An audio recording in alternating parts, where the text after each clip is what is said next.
Sir నా పేరు కుమారస్వామి, నేను కాకినాడలో ఉంటాను. యాక్చువల్గా మా మదర్ ఈ suffering from paralysis and brain stroke. Bed ridden లో ఉన్నారు. తర్వాత ఏంటంటే ఆక్సిజన్ లెవెల్స్ కూడా పెడుతున్నాము, డైలీ ఆక్సిజన్ పెడుతున్నాము. 20 days నుంచి డాక్టర్ హాస్పిటల్ అడ్మిట్ చేస్తే డాక్టర్స్ ఏమన్నారంటే ఈ పెరాలసిస్ మైల్డ్ స్ట్రోక్ అని చెప్పి ఒక 20 days ట్రీట్మెంట్ చేసిన తర్వాత ఒక 2 lakhs rupees ఎక్స్పెన్సెస్ అయినాయి. ఆ టైంలో నేను వెళ్ళి క్యూర్సెల్ ప్రోడక్ట్ ఇచ్చి వాడిస్తాను అంటే దే ఆర్ నాట్ యాక్సెప్టెడ్. మేము ఇస్తున్న ట్రీట్మెంట్కి ఇది పని చేయదు అంటే ఇంకా అన్నయ్య ఇంటికి తీసుకొచ్చేద్దామని చెప్పి తీసుకొచ్చేసారు. కాకినాడలో మా ఫ్రెండ్ వెంకట్రావు గారు, ఆయన ల్యాబ్ టెక్నీషియన్ రమణ గారు అంటాము, ఆయన నాకు ఈ ప్రోడక్ట్ ఇవ్వడం వల్ల నేను ఇమీడియట్లీ వర్క్ స్టార్ట్ చేశాను. ఇప్పటికీ 10 days అయిందండి. నిన్నటి వరకు మా మదర్కి ఏ ఫుడ్ ఇచ్చినా సరే అదంతా కూడా గొట్టంలోంచి పంపేవాళ్ళం. మెడిసిన్ కానీ, ఫుడ్ కానీ, టానిక్స్ కానీ, బీపీ టాబ్లెట్. నేను ఇప్పుడు ఇవన్నీ కూడా తీసేసి ఇప్పుడు ఆక్సిజన్ పెట్టినది కూడా తీసేసినా కూడా మదర్ బ్రీతింగ్ అది చాలా బాగుంది. అమ్మా అమ్మా అమ్మా అంటే ఇలా పరిస్థితి కూడా పలుకుతున్నారు. చాలా హ్యాపీగా ఉంది. అలాగే చేతుల్లో కూడా ఒక మంచి పట్టు అనేది కూడా రావడం జరిగిందండి.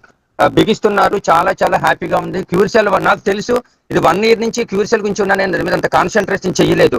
కానీ ఈ రోజు ఈ బ్రెయిన్ స్ట్రోక్ ఏదైతే వచ్చిందో మా మదర్ దాని మీద చాలా అద్భుతంగా పనిచేసింది. నాకు బిఫోర్ ఆఫ్టర్ ఇప్పుడు కూడా ఇలా చెయ్యి కూడా కదుపుతున్నాను. అసలు ఏమీ కదపలేను మా మదర్ కూడా.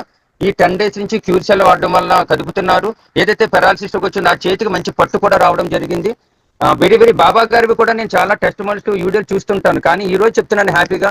క్యూర్సెల్ మా అమ్మగారి వయసు ఇప్పుడు 93 years అండి. 93 years లో కూడా ఆవిడ అంత హ్యాపీగా వాడుతున్నారంటే చాలా గ్రేట్. ఇప్పటివరకు దాన్ని నాలుగు కింద వేయడం అవన్నీ కూడా నేను చేస్తున్నా. ఆ వెంకట్రావు గారికి అంటే బ్లాక్ రమణ్ గారికి థ్యాంక్స్ చెప్తూ అత్యంత అద్భుతమైన ప్రోడక్ట్ ని, ఇంత మంచి ప్రోడక్ట్ మా అమ్మగారికి ఇది ఒక సెకండ్ లైఫ్ గా నేను భావిస్తున్నాను. ఆ వెరీ థ్యాంక్ఫుల్ టు సార్. అందరూ